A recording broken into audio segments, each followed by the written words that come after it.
Сәлем достар, біз сіздермен осындай керемет медовый тортын жасайтын боламыз. Ол үшін бізге қажетті заттар 200 грамм сары май, мед, сода, ұн, қант, сүт және де 2 жұмыртқа. Осы қарапайым ғана рецептпен біз тортымызды бастайтын боламыз.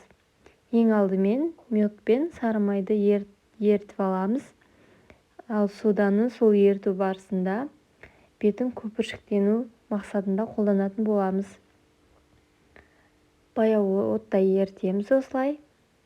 Ерту басында қозғап тұрамыз.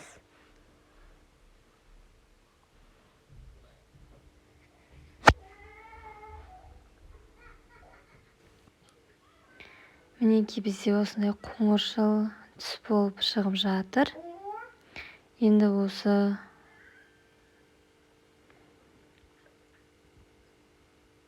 дайын болған массамызға сүт құятын боламыз. Әдеттегідей жақсылап араластырамыз. Және де кішкене сода шай қасықпен құйып жақсылап араластырамыз.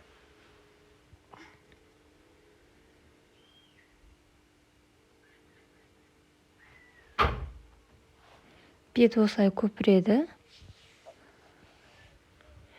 Дайын болған массамызға қантты салып тағы да жақсылап араластыратын боламыз.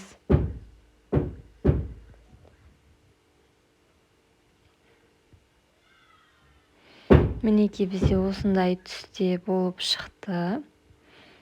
Енді бұл суығанша күтетін боламыз.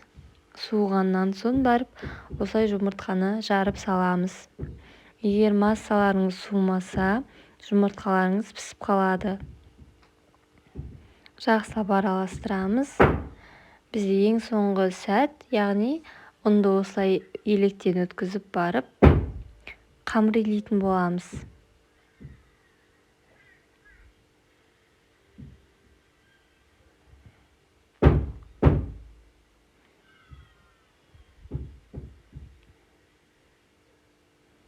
Онда бізде 200 грамм жақсылап араластырып қамыр илейміз.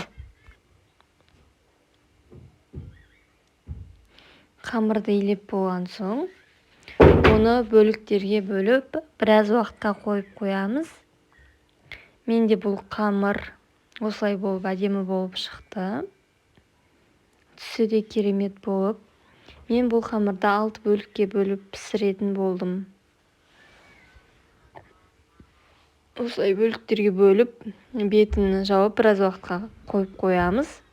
Одан кейін барып корждарды жайып 180 градуста пісіріп алатын боламыз.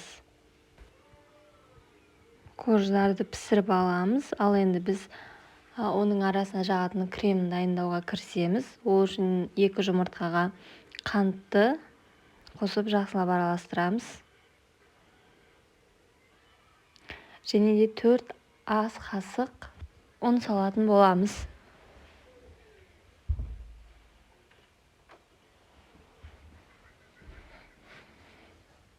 Ұнды салу барысында міндетті түрде осылай комочка болып қалмау үшін ұнды жеке-жеке салып араластыратын боламыз.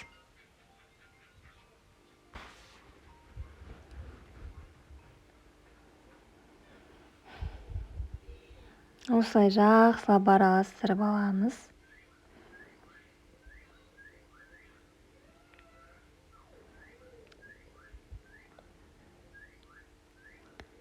Одан кейін барып үстіне сүт құятын боламыз.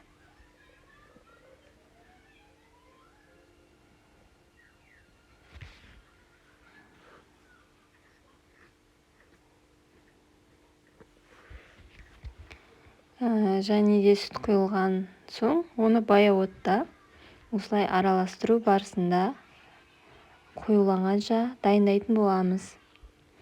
Мінекей қараңыздар, бізде нәтижесінде осындай керемет торт пайда болды. Корждың жанында қалған заттармен біз осылай бетін безендіреміз. Немесе өз қалауларыңыз бойынша безендірулеріңізге болады. холодильникке біраз уақытқа қойып қойсаңыздар жұмсарып, одан сайын дәмдене түсетін болады. Мінекей қазір кесіп көрейікші.